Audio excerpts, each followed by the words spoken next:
Howdy, homies. I hope you are having a lovely afternoon and a wonderful weekend. Today we're going to be looking at Game 2 of Neblime vs. Jakulangski. And I know, there wasn't a video yesterday on this channel, but there was a video by Elix Gaming, which I will link in the description. It actually covers Game 3 of this set. So watch this one if you somehow missed that one, and watch that one last. Let's see if Neblime and Jack are able to give us another banger. Banger, banger, banger alert. It's Jakulangski in the bottom left, and he's not red, but this is a damn close color. Is this Chestnut Zerg? Liver? I've never seen a liver before. I hardly know her. All right, Neblime is in the top right, and he is our Eggshell Blue Protoss. And I missed whatever was being discussed by our lovely players. Oh, okay, it looks like it's a, discussing the meta. Yes, the meta. Oh, yes, indeed, the meta. I think we've got one more game on this patch, at least maybe a couple of games actually on this patch. But, of course, this is, Nexus, Power Field, Instant Gateway, that kind of thing. We do have those changes I talked about in the video I published on Valentine's Day, which was, of course, talking about the ministry timings and, like, the town center timings in general. And all of that stuff. Hey, Jack is typing instead of playing. Look at that guy. Look at that silly guy. Look at that silly guy. He's already got enough gas for his Larvosk. They're really in the zone in the keyboard typing warrior mode. Except it's actually like interesting combo. They're talking instead of yelling at each other. So it's not quite keyboard warrior, but with all that said, as the second gate comes down, that patch I was talking about where we had, reduce the timings of the town centers and all that sort of thing, I feel like that is moving in the right direction, but we still need to see some games on it. It is live right now on pre-release if you want to check it out. And of course, this weekend we will have another official release of the game, which I predict will include the new Protoss units. That's going to be 2 factional units for the Order of the Sacred Saber. The Renaissance and the Ecstatus are incoming, as well as, of course, 3 brand spanking new other Protoss units, as well as a menagerie of changes to the Architect, the Analog, and the Acantor. Oh, I guess in the Clarion as well. So, there's 2 workers moving around and fighting the Scribe, and they don't block the pylon placement, and so now Neblime is getting away with murder. He doesn't have enough money, but he did comment in the YouTube video recently that he wants to be able to throw down a gateway at one point and just really, really brutalize this man. And it's not a trivial amount of power here. I do like the punish because Jakulangski's military units are always so late in the day that he can actually afford to drop multiple pylons. In this case, he cancels them. I actually wouldn't hate if he kept that last one up, but still, that's for the cost of less than a pylon. He was able to delay the hatch for a very, very long time. And it'll be a little bit less significant when that buff to the Hacharosk build time comes in, but still, pretty significant. Now, let's see whether or not Neblime's Dracodon micro is as on point as we saw it in that Elix Gaming video from just yesterday. Kagrin on the way. It has been degened into a Circuit positioning. This is looking very familiar, actually, to that game that we saw on Friday as well. But we're going to see if the death count is high enough. Looks like he is going to go ahead and hit him with him. Ooh, nice snipes there. Good control from Neblime. I do like pocketing them up here.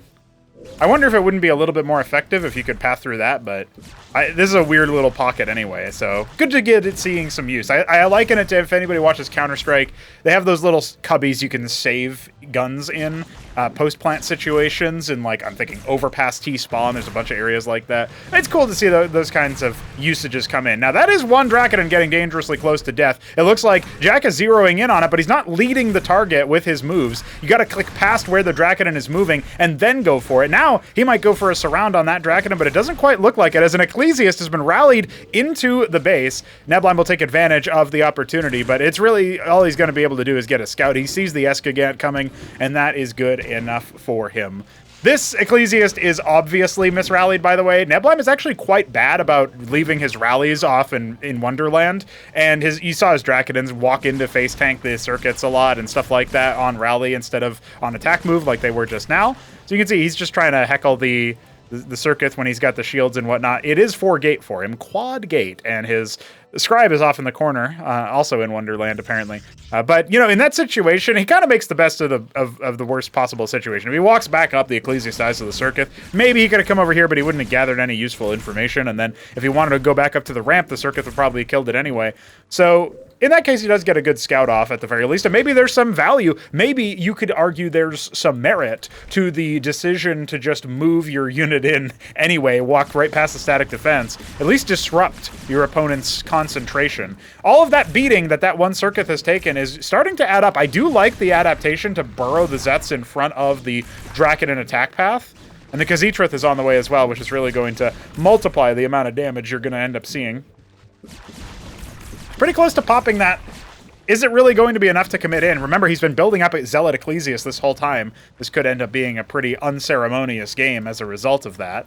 More and more units coming on through. The Khaz'trith is nearly complete. The Shroud has been the choice du jour for our Zerg player, jakulangski. I'm not really sure how you would pronounce this user ID, by the way. It's just oil. And Neblime is going to dive in, looking for that little extra bit, but instead he loses an Ecclesiast for his trouble. Those Khaz'trith-empowered Circuits doing quite a lot of work. That works pretty good too. We've got, looks like quad Larvosk on the way here to match the quad gate of his opponent, and his Avaleth has moved through. I double dipped. I like that. Yeah, it's when you double degen, right? You go into drop the Kagrant and then turn it into a Circuit, and then suddenly you have a Khaz'trith, which is kind of degen too, you know what I mean?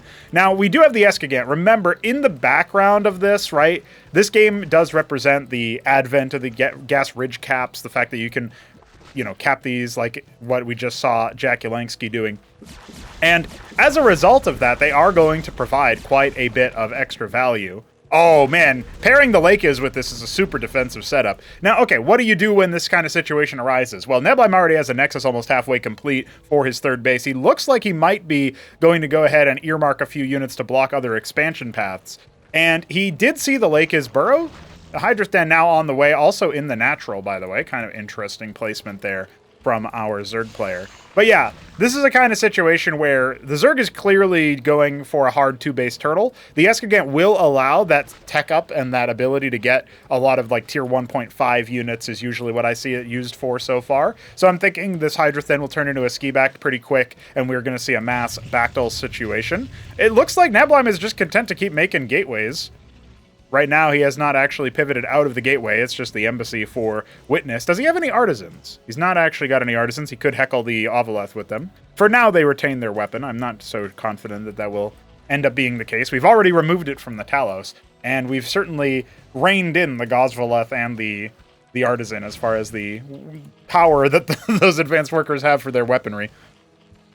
Not really seen as a combat unit, in my opinion. I like the fact that the basic workers do have the weapon. That will never change, but not so sure about the flying ones. I think them being flying ones definitely changes the calculus a little bit. So, it looks to me like this poor Draken is going to get munched on. That's it for that. Witness at the front gate's definitely going to reveal the state of play for that natural choke. Here come the Gorgorkors, though. They are going to be pretty tanky, but they'll get on top of the Ecclesiast. And the flank on the Zoryus, it doesn't suck, honestly. It does not suck. The problem is there were no Lakes with this army, and no Bactyls, no Hydras. So the Gorgs were actually, ironically, the main source of damage.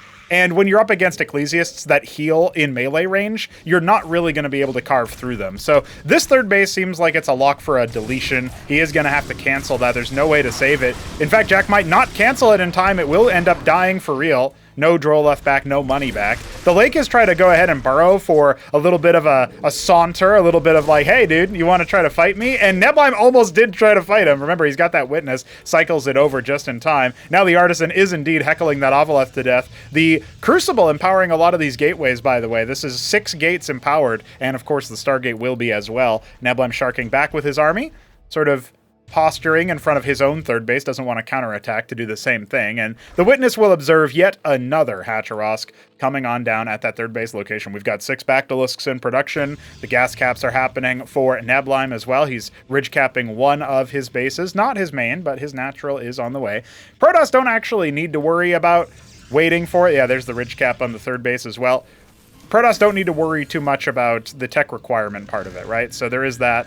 More Matrix is coming up over here. He doesn't want to die to a bunch of Skithricors. That is actually a very, very good defense. pinched off a little bit of Protoss Gateway Army. That's actually going to be something that it looks to me, man, jakulangski is biting super hard on these 5 units or so as the rest of the army storms the gates. The 2 Lake is not providing much of a threat. Those 3 Bactylisks are going to get spawn camped. No cancel on them either. So those will be out. And, you know, they might have bought a little bit of time, but that's a nice little prize. Definitely cost efficient relative to the 5 Zealots and 2 Ecclesiasts that died earlier. Oh, by the way, one of the funny little amusing ideas that somebody suggested was Luciferius, saying that the new website, which Veek7 is working on, should have the pronunciation guide as like a thing that you can press play on to play a sound. And I like the idea of the default advisor for the game for each race saying each word, you know, saying each unit. Yeah, maybe we'll do that, as the Lakizilisks are definitely going to get a lot of value here. They were engaged directly upon, only 2 of them going down, so there's still 1 more to deal that splash damage. And we also have a couple of Zethicors sort of swimming up here to that 3rd base. Remember, there's not been a 4th operational just yet. Neblime putting all of his resources into his Gatewayman army, as well as adding 3 more Stargates to complement his single 1. Only, I think, 1 or maybe 2 of them will actually be empowered by the Crucible. I can't quite tell if this spot will be empowered. We have to wait for it to finish up. Meanwhile, though, another round of Zerg units is going to go ahead and try to flank this 3rd base. The ground army is right next to it, though, so I don't think it's going to be too successful at heckling. Maybe he can pick one of the Sedents. It is a little bit brittle. You know, you can see it is going to go ahead and go down. A couple of Scribes dying as well. They were pulled to the front line, as Neblime is wont to do. He continues to push forward with his Ecclesiasts and his Dracodins. And oh my god, you know, there's still a lot of Zerg swooping on in here. The burrow from the Lake is definitely going to help out as this fight starts to wane. You'd think that maybe Neblime was about to win it, but those sudden Lake is arrivals, and a Gladius going to go down to the Bactylisks as well. Maybe not looking so hot for Neblime all of a sudden. He might have pivoted into a very, very heavy tech change. He's adding lattices as well. Maybe he wants those golems in the mid game, but he will lose his 3rd base for it. And this is in the backdrop of a 3rd base fully up and mining for jakulangski. A rare situation where, despite the worker lead still in Neblime's favor, the effective income so much more in favor of our Zerg player. jakulangski now going to get pinned to the wall, it looks like. His army has been flanked. He will stand and fight. Not going to fall back, and this is going to be very cost inefficient. More reinforcements coming in to maybe block these Protoss forces in. Not so many combat units available for Neblime. And this actually looks like Jack is in the driver's seat of the match. Revenge for that last game might be able to close it out here. Looking very good to do so, though Neblime is not done yet. He wisely falls back with his army. That was a huge asset. If he had completely wiped there, that would have been very, very bad. Now, unfortunately for our Protoss player, a lot of those Scribes did end up getting killed on the return. You know, they weren't actually transferred to a new location, and so more Scribes are rallying on down. He will go ahead and try to set up that base, but Alekis has found this Nexus setup, and the Zerg are here first. Well, let's see if jakulangski can take a good defensive emplacement. Yeah, there's the cancel. He can't fight for it. The pylon goes down. It looks like Jack has panic burrowed every single thing he owns, which is a style move, I suppose. That Lake will be brought down. No, maybe not. A flank of Hydras as well. Might be able to pick off one of those slow-moving Exemplars. Scribe's gonna go ahead and get eaten. There's plenty of them, actually. So, you know, even though there's so many Hydras, the Exemplar count, if it stays high enough, where's the range and gauge? Jack only has the Bactyls to fall back on, and the armor of the Exemplar is a little bit too good for that. All right, let's see it. Those Exemplars shelling it. He's confirming no 3rd base. Jack can't believe it. He can't believe that he's denied the 3rd base twice.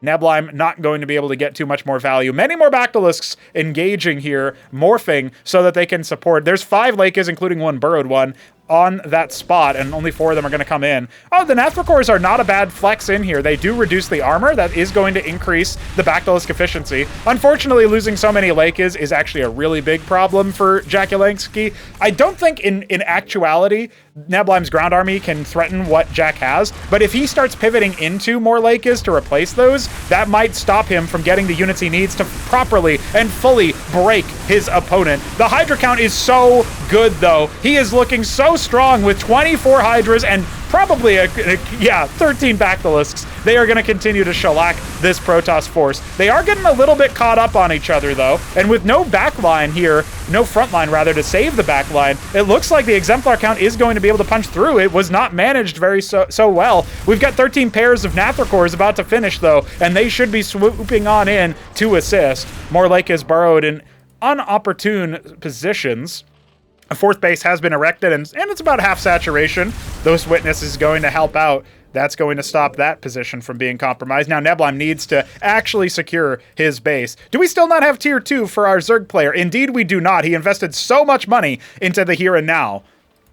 Well, if Neblime moves out too far from his reinforcement point, he could get wiped. He could also get backdoored and have his third base once again denied by our Zerg player. We have to see how that works out, because a couple of Hydras, 2 out of 3, swatted down immediately by those Exemplars, but they're being dragged out. Oh, that could have been a catch. But the Ovaleth spots the Nexus warping in. I think Jack knows what he needs to do. 6 Bactals in production for him. 13, say it again. All right, and he's got a 2 Zoryus. He definitely could have more of a front line, but he is working with more of those now. And sure, the Hydras and the Bactals, they do kind of stick together there a little bit, but oh man, when the Ensnare comes out, and now the Nathracors are swooping in, there's only a little bit of splash courtesy of these idols, and they are brittle enough to be brought down. When the air army flies over the ground army, the debuffs are shared by all. Not so good as they dive onto that Exemplar, and the idols for a second there, you saw them try to chance it and go after the Nathracors. One less Exemplar for the pile. There's so many Bactals, but the Hydra count is dwindling, and I do think that we are going to need to see another Remax from the Zerg player, but he cancels that very important third base. Neblime backed into a corner. Now, he's got a favorable record against jakulangski. He might be thinking, maybe if I just stabilize, maybe if I'm just able to do something, but losing another Exemplar is not the way, and he's lost all of his idols as well. Just a single one splashing down those Nathracors left. Okay, there's still 6 of these Exemplars. The Bacthalis count is not necessarily high enough to break through, but as they start to fall, it's going to swing more and more in the Zerg's favor. He's got more units swooping on in, and plenty more Hydras to come as well. But right now, I'm not so sure that we're going to see an end to the game. I think it's going to go on a little bit more. 24 Zets are not nothing. They could have been sent on in to add more chaos to the file. Oh no, the Nathracor swarms are going to come on in. There's no splash damage. They go after the Dracodon. They can go after the Exemplars as well, and look at them pop! Look at them pop! The anti-air specialists of the Zerg army are going to end the Exemplars' reign, and that is nothing Neblime can stop. Jack is on the board. Well, as mentioned before, if you guys want to see the end to this match, you want to see how this best of 3 is decided, will Neblime be the victor or will Jack upset the apple cart? Well, follow the link in the description. LEX Gaming did end up showing it for you guys. Very exciting 1-2 punch there on our channel, and thanks to LEX for making his video. Thanks to Jack and Neblime for playing the game, and of course, we'll be back tomorrow with more exciting Cosmonarchy stuff, so GG's.